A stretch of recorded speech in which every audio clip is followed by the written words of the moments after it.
My dear students and my friends, आपका Jain spark education पर स्वागत है। हम पढ़ रहे हैं डिफरेंशियल इक्वेशंस। तो उसमें हमने डिस्कस कर लिया है what is the degree order of the differential equation. आज हम पढ़ने वाले हैं types of ordinary differential equation और उसके बाद हम पढ़ेंगे formulation of ordinary differential equation. तो सबसे पहले हम डिस्कस करते हैं what are the types of ordinary differential equation. तो ऑर्डिनरी डिफरेंशियल इक्वेशन जो है आपकी दो टाइप की होती है। First one is linear ordinary differential equations. ये ऑर्डिनरी डिफरेंशियल इक्वेशन को हमने शॉर्ट में ODE लिखा है, ठीक है। And second one is non linear ordinary differential equation. तो पहले हम डिस्कस करते हैं कि लीनियर ऑर्डिनरी डिफरेंशियल इक्वेशन क्या होती है।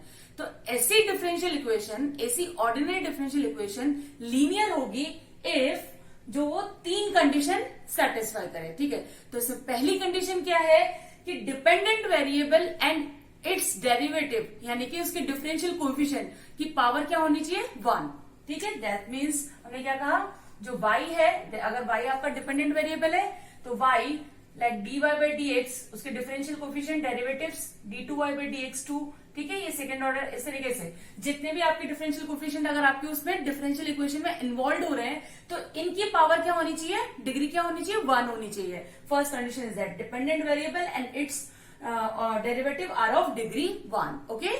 सेकेंड कंडीशन क्या है, no product term of derivatives, no product term of dependent variable and its differential coefficient means like this one y into dy by dx, ठीक है। इस तरीके की प्रोडक्ट टर्म्स आपकी डिफरेंशियल इक्वेशन में इन्वॉल्व नहीं होनी चाहिए। या फिर हम कहें dy by dx into d2y over dx2, ठीक है। मतलब डेरिवेटिव आपस में यानी कि first order derivative, second order derivative ये भी प्रोडक्ट में नहीं होनी चाहिए। कोई सी भी ऑर्डर का डेरिवेटिव हो या फिर डिपेंडेंट वेरिएबल के साथ डेरिवेटिव भी इन्वॉल्व नहीं होना चाहिए। थर्ड कंडीशन आपकी क्या है, no transcendental function of dependent variable involve means like transcendental function कैसे होते हैं, ट्रिग्नोमेट्रिक फंक्शन हो गया था साइन वाई, साइन क्या है आपका trigonometric function, this is a transcendental function, cos y log, ठीक है, इस तरीके से। तो ये आपका और वाई क्या है यहाँ पे डिपेंडेंट वेरिएबल, यानी कि डिपेंडेंट वेरिएबल जो है वो ट्रांसेंडेंटल फंक्शन के साथ इन्वॉल्व नहीं होना चाहिए। और अब आगे क्या कह रहे हैं, एंड और इट्स डेरिवेटिव वगैरह, यानी कि इस तरीके से भी नहीं होना चाहिए साइन dy by dx, ठीक है, ये भी इन्वॉल्व नहीं होना चाहिए।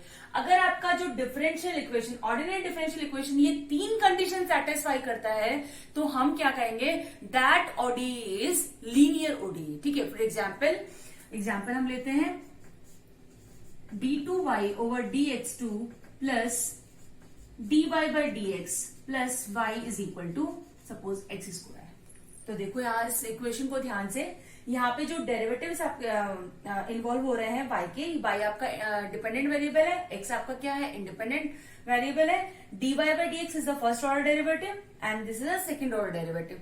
तो पहले आप बता सकते हैं ये कौन सी ऑर्डर की इक्वेशन है आपकी, ये जो है सेकंड ऑर्डर की डिफरेंशियल इक्वेशन है और इसका डिग्री कितना है 1, ओके। तो देखो यहाँ पे जो डिपेंडेंट वेरिएबल है और डिफरेंशियल कोएफिशिएंट्स है तो वो आपस में ना प्रोडक्ट में है ना उनकी डिग्री ज्यादा है। इसकी डिग्री भी आपकी 1 है, इसकी डिग्री भी 1 है, इसकी डिग्री भी 1 है, ठीक है। तो ये तीनों की डिग्री 1 है, यही आपके यहाँ पे डिफरेंशियल और इंडिपेंडेंट वेरिएबल इन्वॉल्व हो रहे हैं, ठीक है। और कोई भी टर्म प्रोडक्ट में भी नहीं है, ठीक है। और लेकिन यहाँ ये x जो है x स्क्वायर है, x तो क्या है आपका इंडिपेंडेंट वेरिएबल है, तो इंडिपेंडेंट वेरिएबल जो है वो मतलब उसकी पावर जो है मोर देन 1 हो सकती है, ठीक है। So this is an example of linear ordinary differential equation, ठीक है। और एग्जाम्पल आप ले सकते हो, दिस एग्जाम्पल नंबर 1 2 जैसे हमने लिया d2y by dx2 plus y square is equal to x, ठीक है। तो इस इक्वेशन को ध्यान से देखिए आप d2y by dx2 second order derivative है y के रिस्पेक्ट में, y आपका डिपेंडेंट वेरिएबल है, x आपका इंडिपेंडेंट वेरिएबल है, y जो है y की पावर 2 है यहाँ पे, इसकी पावर तो 1 है लेकिन y की पावर 2, तो यानी कि डिपेंडेंट वेरिएबल की पावर मोर देन 1 हो गई। So this is not a linear differential equation. तो ये कैसी हो गई, not a linear differential equation, okay. तो I hope you getting this one and these are the some examples of linear ordinary differential equation, okay. Now the general form of linear ODE is this one, a naught x dn y over dxn plus a1x dn minus y over dxn minus 1 and so on an minus 1x dy by dx plus a n x y is equal to b x. यानी कि ये जो equation हमने लिखी है कितने order की लिखी है, nth ऑर्डर की, क्योंकि हाईएस्ट ऑर्डर डेरिवेटिव यहाँ पे क्या है, nth। ठीक है, y आपका dependent variable, x independent variable. So this is the linear ordinary differential equation of order n and degree 1। देखो यहाँ पे जितने भी डिफरेंशियल कोएफिशिएंट इन्वॉल्व हो रहे हैं सबकी पावर कितनी है, 1। पर सबकी पावर आपको देखनी नहीं होती, सिर्फ किसकी देखनी होती है, हाईएस्ट ऑर्डर डेरिवेटिव की। तो कितनी पावर है, 1 पावर है। ठीक है, लीनियर है इसकी वजह से क्योंकि सारे डिफरेंशियल कोएफिशिएंट की पावर 1 है। So this differential equation is linear. ये जनरल फॉर्म है लीनियर ऑर्डिनरी डिफरेंशियल इक्वेशन का। यहाँ पे जो ये ए आईज है, a not x, a one x, a two x, a n minus one, a n, ये सब क्या है, फंक्शंस ऑफ एक्स है। ठीक है, ये कॉन्स्टेंट्स भी हो सकते हैं और एक्स के फंक्शंस भी हो सकते हैं। और ये जो राइट हैंड साइड पार्ट है b x, this is also a function of x. अगर आपका बी एक्स जो है क्या होता है, इज इक्वल टू 0 हो जाए, ठीक है, that means this equation is equal to 0। तो ये क्या हो जाता है, दिस इज अ होमोजीनियस। ये लीनियर ऑर्डर कैसा हो जाएगा, होमोजीनियस। ठीक है, और अगर आपका क्या है b x non zero, means यहाँ पे कोई राइट हैंड साइड पार्ट क्या है, फंक्शन ऑफ एक्स है, तो ये इक्वेशन आपका हो जाएगा non homogeneous. Okay, I hope you getting this one. इसके बाद हम इसके बारे में और बाद में डिस्कस करने वाले हैं। ठीक है, अब हम पढ़ रहे थे types of ordinary differential equations में, हमने डिस्कस कर लिया लीनियर ऑर्डिनरी डिफरेंशियल इक्वेशन क्या होता है। अब हम आते हैं सेकेंड वन था हमारा नॉन लीनियर ओडीई। ठीक है, तो ऐसा डिफरेंशियल इक्वेशन, ऐसा ऑर्डिनरी डिफरेंशियल इक्वेशन आपका जो कि लीनियर ना हो इज कॉल्ड नॉन लीनियर। ठीक है, an ODE which is not linear is called non-linear ODE। ठीक है, तो लीनियर नहीं होने का मीनिंग्स हमने जो अभी लीनियर ओडीई पढ़ा तो 3 कंडीशंस वहां देखी थी कि अगर ये तीनों कंडीशन सेटिस्फाई करता है तो वो लीनियर ओडीई होगा। ठीक है, तो अगर उन तीनों कंडीशंस में एक भी ब्रेक हो जाती है तो वो इक्वेशन कैसा हो जाएगा आपका, वो डिफरेंशियल इक्वेशन कैसा हो जाएगा, non linear ordinary differential equation. For example x into d y by d x plus y square is equal to suppose 0। ठीक है, सो ये डिफरेंशियल इक्वेशन है आपकी यहाँ पे। अब देखो यहाँ पे ये first term x into d y by d x. ठीक है, तो ये तो आपका कैसा है, इंडिपेंडेंट वेरिएबल है और ये डेरिवेटिव है। तो इंडिपेंडेंट वेरिएबल जो है वो डिफरेंशियल कोएफिशिएंट के साथ मल्टीप्लीकेशन में हो सकता है, तो ये प्रॉब्लम ऑकर नहीं है यहाँ पे आप। ठीक है, दिस नॉट अ प्रॉब्लम। ठीक है, यहाँ पे देखो y की पावर 2 यानी कि डिपेंडेंट वेरिएबल की पावर जो है मोर देन 1 है। सो दिस इज मतलब वो फर्स्ट कंडीशन आपकी ब्रेक कर रहा है वहां पे लीनियर की। ठीक है, so this is non linear ODE. ठीक है, और एग्जांपल आप ले सकते हो, this is one second x square d two y over d x two plus sine y is equal to x. ठीक है, तो अब यहाँ पे देखो आप साइन वाई यहाँ पे ट्रांसेंडेंटल फंक्शन इन्वॉल्व हो रहा है विद डिपेंडेंट वेरिएबल, तो ये भी कैसा हो गया आपका इक्वेशन, नॉन लीनियर। ठीक है, अगर साइन एक्स आता है तो प्रॉब्लम क्रिएट नहीं करेगा। साइन एक्स अगर इन्वॉल्व हो रहा है मीन्स अगर आपकी जो ट्रांसेंडेंटल फंक्शन है वो इंडिपेंडेंट वेरिएबल के साथ इन्वॉल्व होते हैं तो वहां पे कोई प्रॉब्लम नहीं है, वो लीनियरिटी ही रहेगा। ठीक है, लेकिन यहाँ पे अगर डिपेंडेंट वेरिएबल के साथ आते हैं तो वो प्रॉब्लम क्रिएट करेगा। सो this is also an example of non linear ordinary differential equation. ठीक है, ये कुछ एग्जाम्पल्स हैं। ओके, अब हम आगे देखते हैं कि हम डिफरेंशियल इक्वेशन का फॉर्मेशन कैसे करेंगे। ठीक है, ओके, सो अब हम पढ़ने वाले हैं formation of ordinary differential equation. तो बहुत ही सिंपल है, फॉर्मेशन ऑफ डिफरेंशियल इक्वेशन का क्या मीनिंग है, हमारे पास फैमिली ऑफ कर्व्स गिवन है। ठीक है, उसकी मदद से हम ऐसे डिफरेंशियल इक्वेशन फॉर्म करेंगे जिसका सोल्यूशन क्या होगा, जो गिवन कर्व है, यही फॉर्मुलेशन है। ठीक है, लेकिन ये करते कैसे उसे समझिए। अगर जो फैमिली ऑफ कर्व्स हमें गिवन है उसमें n आर्बिट्रेरी कांस्टेंट इन्वॉल्व है, ठीक है, उसमें आपका डिपेंडेंट वेरिएबल होगा, इंडिपेंडेंट वेरिएबल होगा और कांस्टेंट्स कितने हैं arbitrary, n arbitrary constant involve है, तो उस कर्व को हम क्या करेंगे, n टाइम्स डिफरेंशिएट करेंगे तो हमें कितनी इक्वेशंस मिल जाएंगी, डिफरेंशिएट करने के बाद n इक्वेशंस ये मिल जाएंगी और एक हमारी गिवन इक्वेशन होगी, ठीक है। तो टोटल हमारे पास कितनी हो गई, n+1 इक्वेशंस हो गई। तो इन n+1 इक्वेशंस के हेल्प से हम क्या करेंगे, जो हमारी गिवन इक्वेशन है उसमें n आर्बिट्रेरी कांस्टेंट इन्वॉल्व है, उन n आर्बिट्रेरी कांस्टेंट्स को हम एलिमिनेट करेंगे और after eliminating that arbitrary constant जो हमें इक्वेशन मिलेगा, दैट इज जो हमें डिफरेंशियल इक्वेशन मिलेगा, that is our required ordinary differential equation या डिफरेंशियल इक्वेशन, ठीक है। तो हम इनको स्टेप्स में भी स्टडी कर लेते हैं कि हमने क्या क्या किया फॉर्मुलेशन में, ठीक है। उसके बाद हम एग्जांपल्स लेंगे। सो देखो सबसे पहले step 1, right the given equation with n arbitrary constants, ठीक है। इट में पॉसिबल आपको डायरेक्टली गिवन हो सकता है इक्वेशन, कर्व आपको डायरेक्टली गिवन हो तो आप आगे चले जाएंगे डिफरेंशिएट करने में, ठीक है। अगर नहीं गिवन है तो सबसे पहले हमें, अगर हमें हो सकता है लैंग्वेज में गिवन हो तो सबसे पहले हमें वो इक्वेशन लिखना पड़ेगा, ठीक है, जिसमें हमें पहचानना पड़ेगा कि कितने आर्बिट्रेरी कांस्टेंट्स हैं। तो n आर्बिट्रेरी कांस्टेंट्स वाला इक्वेशन हमने लिख लिया। उसके बाद सेकेंड स्टेप देखो, differentiate the given equation in step 1 n times. जो हमें इक्वेशन मिल रहा है स्टेप 1 में, उसको हम क्या करेंगे, n टाइम्स, जितने आर्बिट्रेरी कांस्टेंट वहां इन्वॉल्व है उतने टाइम्स हम क्या करेंगे, उसे डिफरेंशिएट करेंगे। स्टेप 2, ठीक है। स्टेप 3 हम क्या करेंगे, eliminate arbitrary constants with the help of n equations involving differential coefficients obtained from equation step 2 and an equation of step 1, ठीक है। जो हमें इक्वेशंस यहां से मिली, n इक्वेशंस मिलेंगे, n टाइम्स हम डिफरेंशिएट कर रहे हैं, और जो हमारी ओरिजिनल गिवन इक्वेशन है, ठीक है, तो टोटल हमारे पास कितनी इक्वेशंस हो गई, n+1 इक्वेशंस हो गई।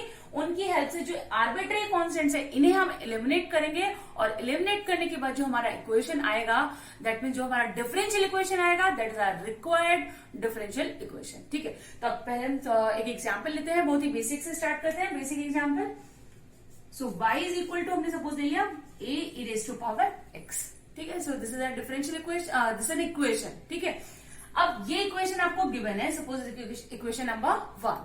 तो आप सबसे पहले यहाँ देखो कि कितने आर्बिट्रेरी कांस्टेंट इन्वॉल्व है। यहाँ पे x जो है आपका इंडिपेंडेंट वेरिएबल, y आपका डिपेंडेंट वेरिएबल, ठीक है। तो e की power x function of x हो गया, तो कांस्टेंट क्या है, a।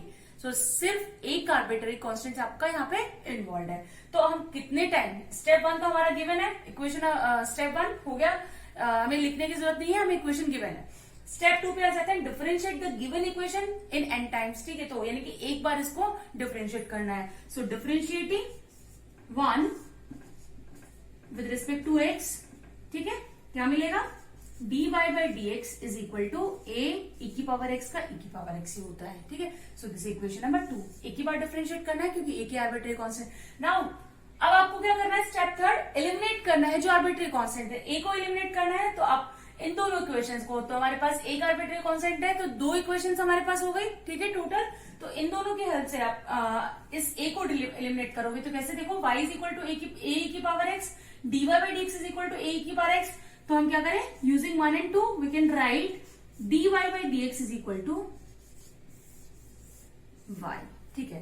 तो ये हमारा कैसा हो गया, डिफरेंशियल इक्वेशन, ठीक है। तो इससे हमने ये डिफरेंशियल इक्वेशन क्या किया, फॉर्म किया, ठीक है। तो अब यहाँ पे एक और बात ध्यान से देखिए, पॉइंट करने वाली बात है, ध्यान से समझिए क्या हम कह रहे हैं, इसे नोट कर लीजिए। जितने आर्बिट्रेरी कांस्टेंट्स आपके उस कर्व में गिवन होंगे उतने ही ऑर्डर का वो डिफरेंशियल इक्वेशन आपका फॉर्म होगा। तो यहाँ पे एक ही आर्बिट्रेरी कांस्टेंट इन्वॉल्व है, तो यहाँ पे आपका जो डिफरेंशियल इक्वेशन मिल रहा है, रिक्वायर्ड डिफरेंशियल इक्वेशन, वो कितने ऑर्डर का मिलेगा, 1 ऑर्डर का मिलेगा। अगर आपका n आर्बिट्रेरी कांस्टेंट इन्वॉल्व है तो आपको जो डिफरेंशियल इक्वेशन मिलेगा वहां से nth ऑर्डर का डिफरेंशियल इक्वेशन मिलेगा, ठीक है। और हमने ये भी डिस्कस किया था, जो ये डिफरेंशियल इक्वेशन मिल रहा है आपका, अगर आप इसका सोल्यूशन फाइंड करने जाएंगे तो वो सोल्यूशन क्या होगा, जो गिवन इक्वेशन है। So I hope you getting this one, okay. अब एक एग्जाम्पल हम और लेते हैं।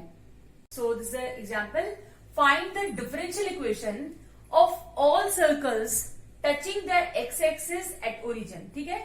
हमें ऐसा डिफरेंशियल इक्वेशन फॉर्म करना है, तो जिसके लिए हमें जो गिवन है वो क्या गिवन है, circles touching the x axis at origin, ठीक है। तो इसको फिगर से समझते हैं कि इक्वेशन हमें क्या होगा, यानी कि स्टेप 1 हमें गिवन नहीं है, स्टेप 1 करना है, ठीक है। हमें लैंग्वेज में मैथमेटिकल फॉर्मुलेशन का उसका करना पड़ेगा इक्वेशन का पहले। सो इसे हम फिगर से समझते हैं, this is our x axis, this is y, ठीक है। तो अब देखो आपका एक्स एक्सिस को ओरिजिन पे टच करता है, ठीक है। तो सपोज हम कर लेते हैं कि वो ए रेडियस का है, ठीक है। तो ये ए है आपका, ठीक है, ये a डिस्टेंस है, तो ये कोऑर्डिनेट क्या हो जाएंगे इस पॉइंट के 0,a। ठीक है, यानी कि इस पॉइंट को क्या करेंगे आप, सेंटर रखते हुए सर्कल ड्रॉ करना है। तो a रेडियस का आपका सर्कल ड्रॉ हो जाएगा और वो एक्स एक्सिस को कहां टच करेगा, ओरिजिन पे टच करेगा। सो ये आपका ये सेंटर हो गया और उसका रेडियस भी आपका कितना हो गया, a हो गया। ठीक है, इस तरीके का आपका सर्कल्स आएगा। ठीक है, इस तरीके से सर्कल्स आपके फॉर्म होंगे।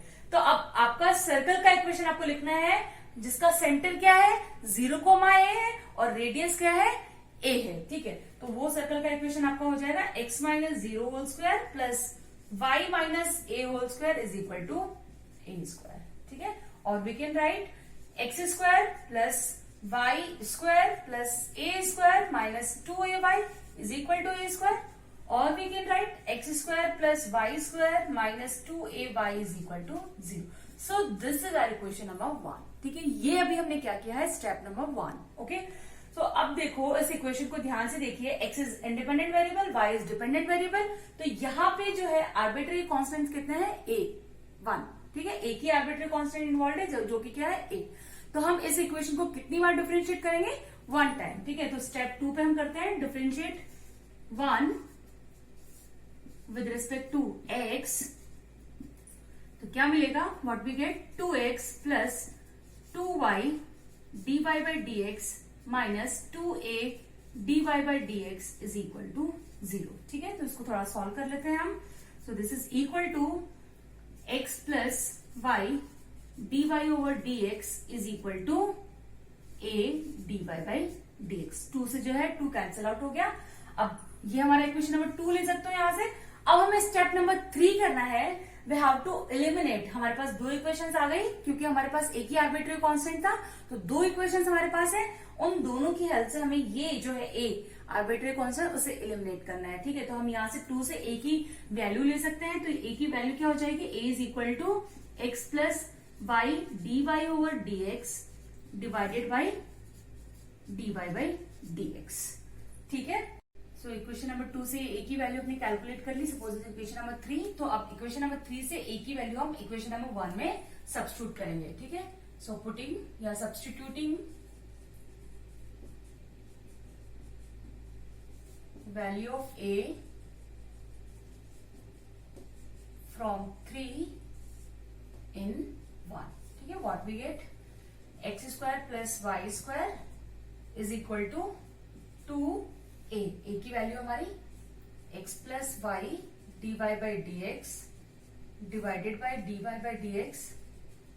ठीक है, इज मल्टीप्लाइड बाई वाई। ठीक है, after solving this equation what we get, x square minus y square d y by d x is equal to 2xy। ठीक है, इसको हम सॉल्व कर लेंगे थोड़ा सा, d y by d x को इस तरह से मल्टीप्लाई कर देंगे, फिर d y by d x का जो कोएफिशिएंट है वो एक साथ ले लेंगे, तो आपका जो डिफरेंशियल इक्वेशन आएगा वो ये आएगा। ठीक है, so which is the required differential equation, जो कि हमें family of curves equation number 1 इनसे मिला है। ठीक है, so this is a formulation of differential equation. ठीक है, अब यहाँ पे आप ध्यान से देखो, क्योंकि हमारे पास एक ही आर्बिट्ररी कांस्टेंट था, तो ये कितने ऑर्डर का डिफरेंशियल इक्वेशन हमें मिला है, फर्स्ट ऑर्डर का डिफरेंशियल इक्वेशन।